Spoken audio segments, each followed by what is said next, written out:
여러분 마지막 때를 살아가고 오늘 마지막이라면 뭐가 가장 중요할까? 오늘 오신 분들은 아주 수지 맞으신 거예요. 마지막 때를 딱 준비할 거를 우리는 벌써 이제 딱 예비하고 있으니까 걱정 안 하셔도 됩니다. 여러분 공동체란 단어의 뜻이 뭔지 아십니까? 다 우리는 공동체 하는데 그럼 진짜 공동체는 뭐냐? 라고 물으면 어떻게 여러분 대답하시겠어요? 공동체란 영어로 커뮤니티잖아요. 커뮤니티. 이 커뮤니티가 라틴어에서 온 단어예요. 원어적으로 보면 라틴어 원문으로 보면은 커뮤니타스예요. 커뮤니티는 커뮤니타스라는 라틴어에서 왔는데 커뮤니타스는 컴이라는 단어와 무누스라는 단어가 복합해서 만들어진 단어예요. 그래서 컴은 여럿이 함께 라는 의미가 있고요. 무누스는 선물이나 책임이라는 단어가 있어요. 이 두 개가 합성돼서 커뮤니타스를 이뤘거든요. 그러니까 여럿이 함께 선물이나 책임을 어떻게 해야 되느냐. 그래서 제가 여러분들에게 쉽게 설명해 드릴게요. 다 함께 읽어볼까요? 공동체란 하나님께서 주신 은혜의 선물을 함께 공유하며 그에 따른 책임을 서로 짊어지는 사람들이 모인 곳. 이게 교회 공동체의 핵심이에요. 그러니까 하나님께서 주신 은혜의 선물을 함께 공유하는 것. 두 번째는 뭐예요? 공유만 하는 것이 아니라 그에 따른 책임을 서로 짊어지고 사는 사람들이 모인 곳이에요. 그러니까 공동체는요, 은혜도 있지만 책임도 있는 거예요. 그러니까 내가 은혜만 받고 책임을 안 지겠다 그러면 반쪽짜리 공동체에 다니시는 거죠. 여러분 제가 오늘 말씀을 준비하면서 참 사람은 배워야 된다라는 생각이 아주 절실히 들었는데요. 여러분 3살 버릇이 8까지 간다는데 왜 8까지 가는지 아십니까? 3살 때 배웠던 그 고정관념이요 8까지 안 변하고 가. 인간은요 그래서 배워야 되는 거예요. 끊임없이 그걸 고집이라고 그러거든요. 그걸 좀 조유식한 말로 기질이라 그래요. 그 누구나가 기질을 갖고 있는데 그 기질이요 어릴 때부터 생성됐던 나의 자아예요. 나의 자아의 형성된 자아. 그것을 가지고 우리는 끊임없이 살아가거든요. 그래서 여러분 우리가 공동체로 살아간다는 것이 무엇인지에 대한 원리를 모르고는 공동체 생활을 못한다는 거예요. 문제는. 오늘 진짜 제가 지금 말씀드릴 것은 성도님들은 듣지 않아도 되는 말씀인데 굳이 하는 이유는 제가 들으라고 하는 거예요. 제가 꼭 들어야 되는 말이 있어요. 여러분 우리는 가까운 사람일수록 이렇게 함부로 대하는 경우가 많이 있어요. 왜 함부로 대하냐? 가깝기 때문에. 어떤 분은요 그걸 톡 까놓고 얘기하더라고요. 도망가지 않을 거니까 마음대로 대한다는 거예요. 도망가지 않을 거라는 확신이 있기 때문에. 제가 좀 찔리더라고요. 제 아내가 웃고 있는데. 여러분 보통 이야기할 때 내 말이 잘 전달되지 않다고 생각할 때, 내 말이 안 먹힌다고 생각할 때 여러분들이 주로 사용하는 게 뭡니까? 뭘 사용해요? 여러분의 말을 상대방이 잘 못 알아들어, 잘 못 인식하는 것 같아. 그때는 여러분이 어떻게 합니까? 정말 여러분들이 말을 할 때 말이 안 먹히면 여러분 어떻게 합니까? 목소리가 어떻게 해요? 점점 커져서. 그래서 옛말에 그런 말 있잖아요. 목소리 큰 놈이 이긴다고. 저도 그거를 진리로 알고 살았어요. 목소리 큰 놈이 이긴다.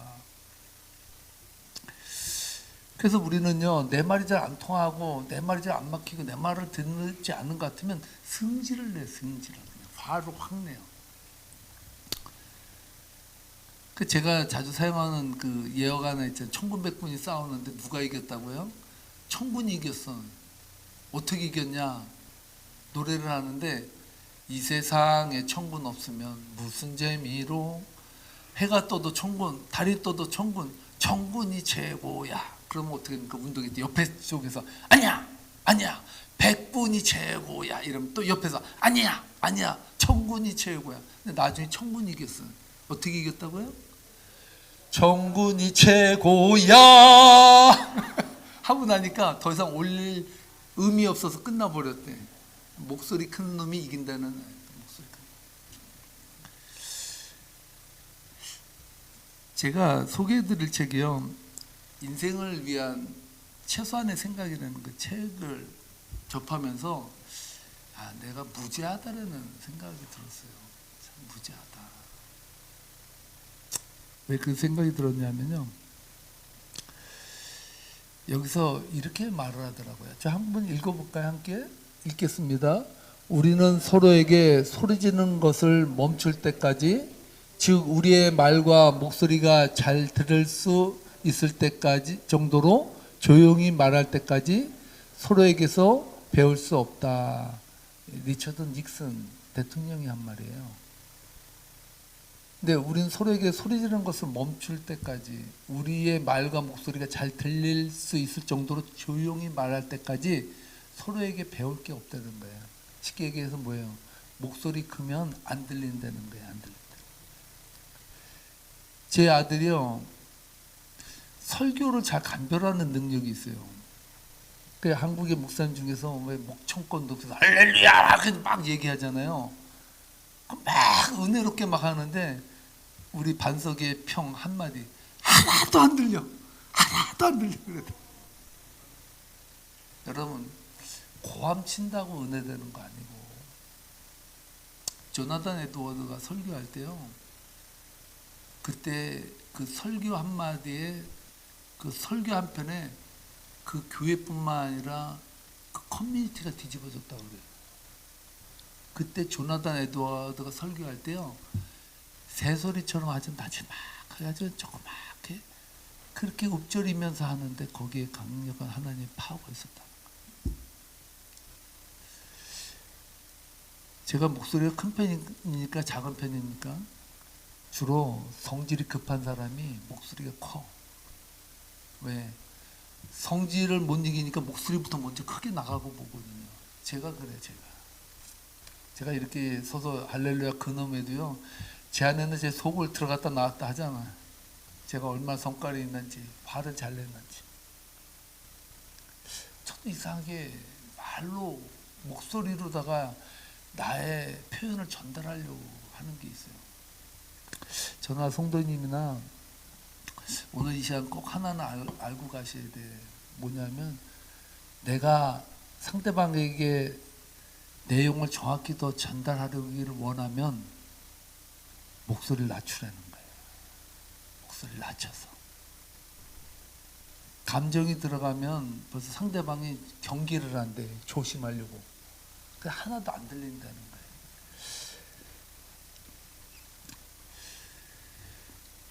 그래서 이 책에서 그렇게 말하더라고요. 소통의 목적이 상대를 이기는 것이 아니라 배우는 것에 있다면 우리는 먼저 감정적인 고함을 멈추고 고요함을 회복해야 합니다.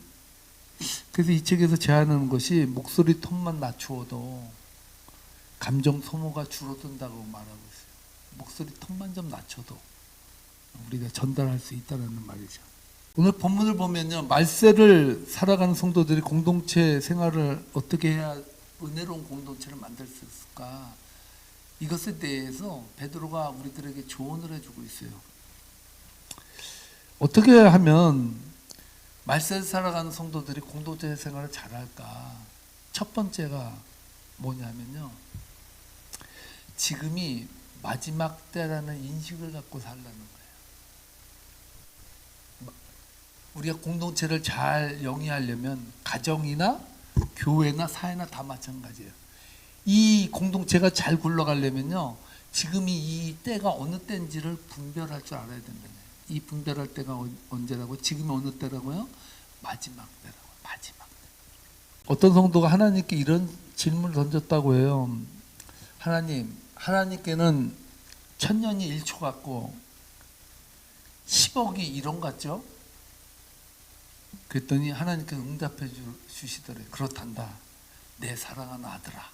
그렇게 얘기를 했더니 이 사람이 기회를 잡았다는 듯이 그렇다면 저에게 1원만 좀 주십시오 이렇게 기도했다는 거예요.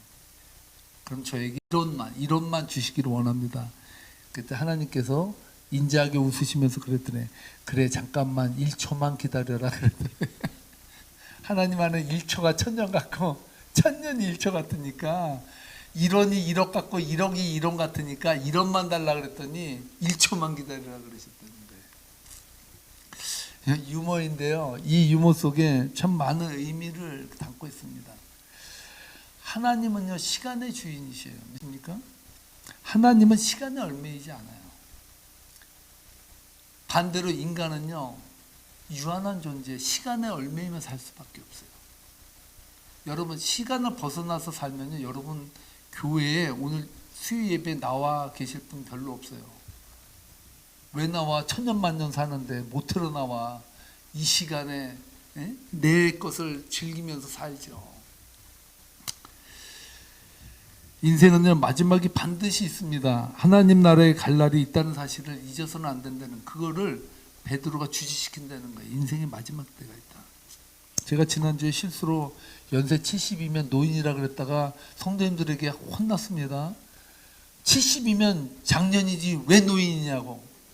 그런데 정복순 권사님께서 노인의 기준을 확실히 정해 주셨어요. 80이 넘어야면 노인이다. 나는 그렇게 생각한다. 법이 됐습니다. 저희 교회에. 앞으로 70은 장년이라 그리고 80부터 노년 세대다 이렇게 구분짓기로 제가 했습니다. 여러분 인간은요 80이 되었던 90이 되었던 100세가 되었던 중요한 것은요 때 되면 가요. 때 되면 가. 그 때가 이때라는 것을 모르니까 천년 만년 살 것 같으니까 인생에서 미워하고 화내고 울분을 토하고 원망하고 불평하고 그렇게 살아가는 거예요. 왜 그렇게 사냐? 때를 모르니까 사는 거예요. 한번 생각해 보세요. 오늘이 여러분이 사는 마지막 날을 생각해 봐요. 그러면 상대방이 얼마나 귀하게 보이겠어요. 오늘 마지막 한 번 보는 사람이다. 그러면 달라지잖아요. 그 어떤 분이 그러잖아요. 오늘 우리가 살아가는 의미 없이 살아가는 이 하루는 누구에게는 진짜 살고 싶었던 하루였다고. 누구에게는 누구요? 종말을 살아간 사람. 그러니까요 그리스도인들은요 하루를 살아도 어떻게 살아야 돼요? 치열하게 살아야 돼요. 치열하게 열심히 살아야 돼요. 마지막이라고 생각하고 사니까 마지막이라고. 그래서 오늘 7절 말씀에서 베드로가 이렇게 말합니다. 7절 말씀 함께 읽겠습니다. 만물의 마지막이 가까웠으니 그러므로 너희는 정신을 차리고 근신하여 기도하라. 아멘. 만물의 마지막이 가까웠으니 그러므로 너희는 정신 차리라는 거예요. 지금 너희들이 지금 미워하고 비난하고 원망하고 헐뜯고 그렇게 살 지금 시간이 아니라는 거예요. 정신 차리라는 거예요. 정신 차려 이렇게 말했다는 거예요. 그 초대교회 성도들에게 흩어져서 소아시아에 살아가는 그 성도들에게 핍박 가운데 성도들에게 그랬어요. 정신을 차리고 근시하라 깨어라. 하나님의 만물의 마지막이 가까이 왔다라고 이야기했다는 거예요. 여기서 가까이 왔다라는 뜻은요 완료 시제를 사용하거든요. 이미 예수님이 이 땅에 오면서 하나님 나라는 왔어요. 그런데 또 아직이라는 말을 써요. 그래서 신학적으로는 뭐라고 말하냐면 이미 그러나 아직이라는 단어를 써요. 이미 오셨고 그러나 아직 뭐예요? 예수님 재림하셔야 되잖아요. 재림 예수가 올 때까지 아직은 그 때가 남아있다는 거예요. 이미 종말은 시작됐다는 거예요. 이미 여러분들은 어떤 시대를 살아요? 종말의 시대를 살아요. 내일 예수님이 와도 하나도 이상할 거 없어. 왜? 하루가 천년 같고 천년이 하루 같으니까 언제 올지 모르는 거예요. 도적같이 온다 그랬으니까. 많은 사람들이 오늘 이 시간 우리가 죄 짓고 세상적으로 살고 세상 생각 갖고 살아가는 이유가 뭐예요? 천년 만년 아직도 살 날이 있다고 생각하니까 그런 거거든. 베드로는 그렇지 않아요. 깨어라 근신하라는 거예요. 마지막이 이미 왔다라는 거예요. 아주 경종을 울리는 말씀이죠. 베드로후서 3장 8절로 10절에 보면요 베드로가 이 사실을 말해주는데 함께 읽어보겠습니다. 사랑하는 자들아 주께는 하루가 천년 같고 천년이 하루 같다는 이 한 가지를 잊지 말라. 주의 약속은 어떤 이들이 더디다고 생각하는 것 같이 더딘 것이 아니라 오직 주께서는 너희를 대하여 오래 참으사 아무도 멸망하지 아니하고 다 회개하게 이르기를 원하시느니라. 예수님께서 승전하실 때 너희가 본대로 내가 다시 온다고 말씀하셨죠. 이 말씀을 붙들고 초대교회 성도들이 열심히 기도하고 예수님의 재림을 기다렸어요. 그러나 그때는 빨리 안 왔어요. 그래서 물었습니다. 아니 예수님께 그렇게 빨리 온다 그랬는데 왜 안 오는 겁니까? 우리 시대에는 틀린 겁니까? 그렇게 이야기했어요. 그때 뭐라 그랬습니까? 예수님께서 더디어 오시는 것은 오래 참으사 한 사람이라도 멸망하지 않고 회개하기를 원하기 때문에 기다려주는 거다. 그런 거예요. 지금의 때는 무슨 때예요? 종말의 때예요. 그런데 뭐예요? 바꿔 말하면 기다리는 때예요. 종말이 이루어지지만 기다리고 계시다는 거. 언제 올지 모르지만 그때를 우리는 살아간다는 것을 인식하라는 거예요. 저는요 이 7절 말씀이 오늘 이 말씀을 푸는 열쇠라고 생각을 하거든요. 7절 말씀에서 뭐라고 말했습니까? 다시 한번 읽겠습니다. 마지막이 가까웠으니 그러므로 너희는 정신을 차리고 근신하여 기도하라. 아멘.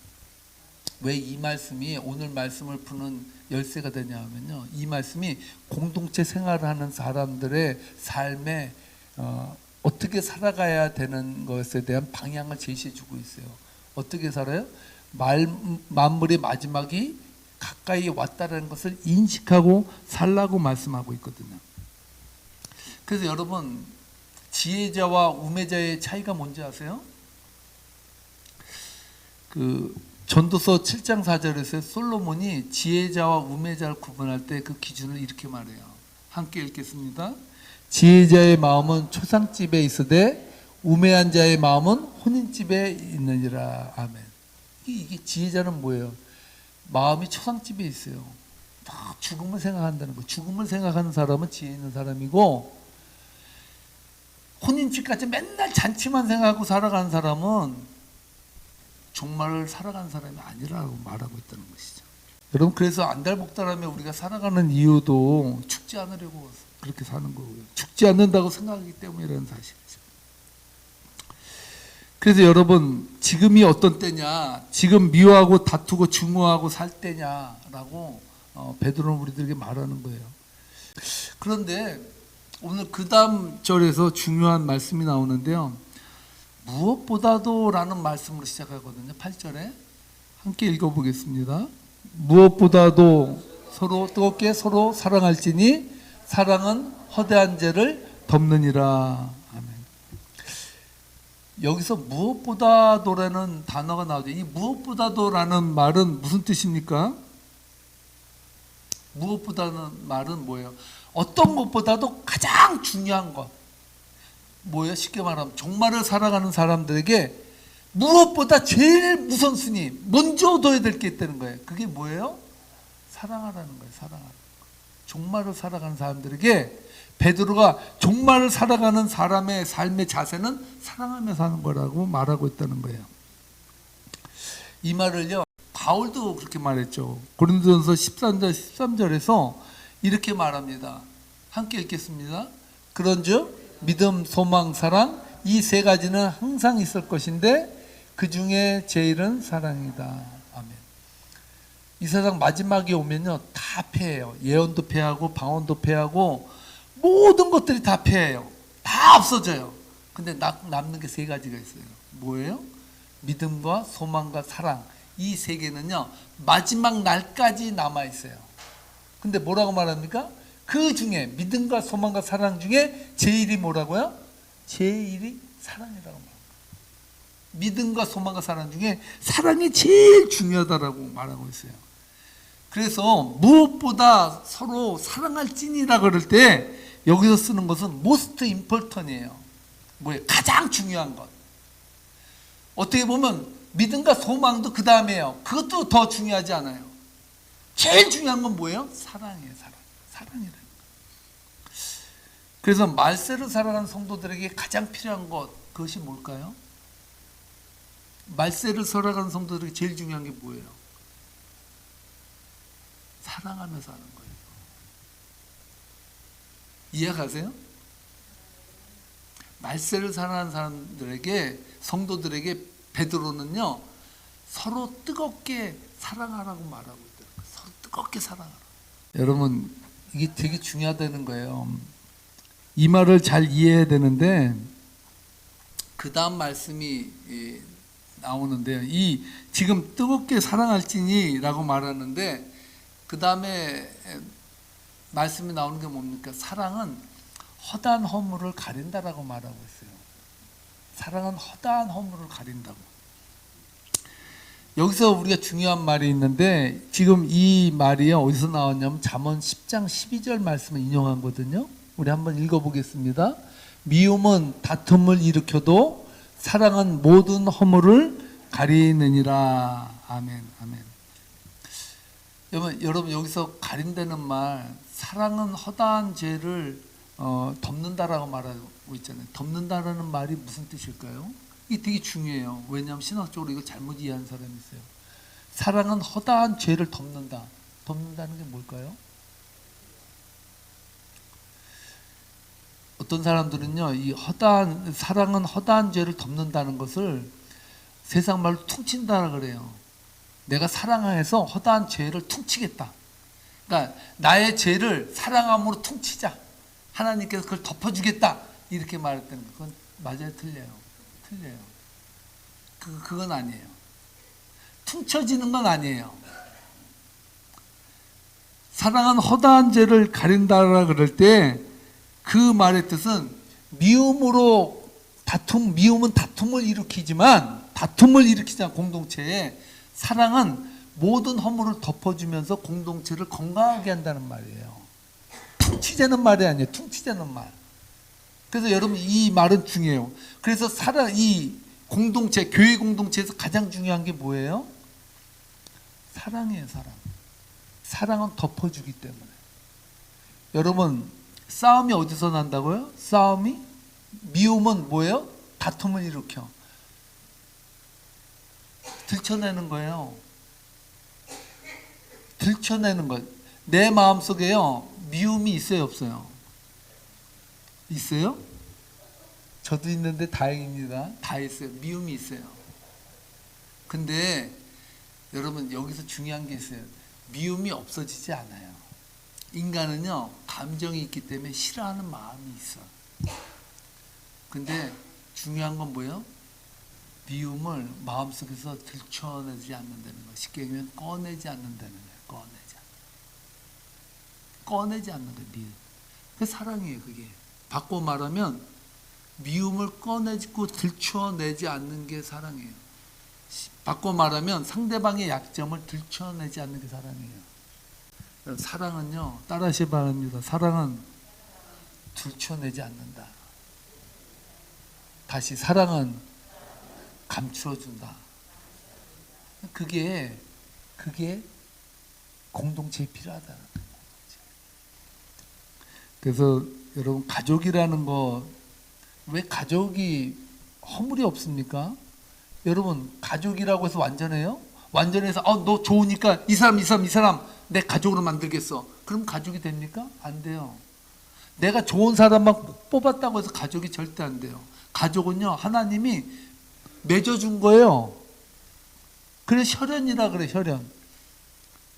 우리 교회가 좋은 교회냐 안 좋은 교회냐를 알려면은 한 가지 보면 알아. 뭘 보면 아냐면 남의 약점을 들춰내는 교회는 콩가루 교회고요. 남의 약점을 감춰주고 좋은 걸 부각시켜주는 교회는 좋은 교회예요. 좋은 교회.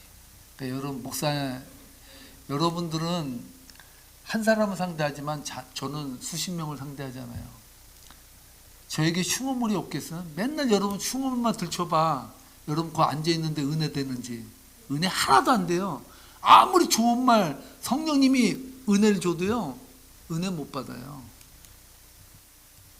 부족하고 연약해도 우리 교회 목사님이 세계에서 제일 설교 잘하는 목사님이다. 할렐루야. 이런 분들은 여러분 아무나 와서 설교해도 돼. 아무나 와서 설교해도. 여러분 그렇습니다. 여러분의 은혜는요, 여러분의 그릇 사이즈에 달려있지 목사의 능력에 달려있지 않아요. 할렐루야. 여러분의 그릇 사이즈를 따져야지. 은혜 못 받았다 그러면 아유 내가 은혜 받을 준비가 못됐나 봐, 내가 기도가 부족하지 이래야지. 아유 목사님 또 졸리게 설교하고 시작했네, 아이고 언제 끝나나 이러면 벌써 은혜가 안 된다는 거죠.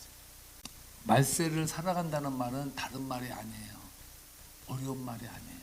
말세를 살아간다. 종말을 살아간다고 해서 내일 예수님 재림한다고 해서 오두방정 떨고 호들갑 떤다고 해서 절대로 하나님 나라에 합당한 삶으로 가는 거 아니에요. 종말은 사랑하며 살아갈 때 준비된 거예요. 되게 중요한 말인데요. 여러분, 난 종말을 준비했냐 안 했나를 보려면요, 내가 진짜 내 마음속에 지금 사랑이 흘러가고 있냐, 그러면 그 사람은 종말을 준비하고 있고요. 예수님이 내일 와도요 오두방정 안 떨어도 돼. 그냥 그 모습 그대로 가면 돼. 할렐루야. 그렇지 않고요, 내 마음속에 미움과 불평과 원망과 한탄이 있다면 여러분 아직 죽을 준비 안 된 거예요. 가실 준비 안 된 거예요. 예수님이 내일 오신데도 여러분들은 겁내야 돼. 그래서 예수님이 기다려준다니까요. 언제까지? 내가 회개할 때까지. 따라하시 바랍니다. 언제까지? 다시 언제까지? 내가 회개할 때까지 예수님이 기다려준다니까. 누구 때문에? 나 때문에. 나 때문에 기다려주는 거예요. 너 때문이 아니라 나 때문에 기다려주는 거예요. 내가 아직도 준비가 안 돼서 예수님 통탄하면 기다리는 거예요. 이게 종말을 살아가는 거예요. 우리 옆 사람과 함께 이렇게 인사 나누고 끝내도록 하겠습니다. 우리 서로 사랑하며 삽시다. 다시 손을 잡고 우리 서로 사랑하며 삽시다. 아멘. 기도하시겠습니다.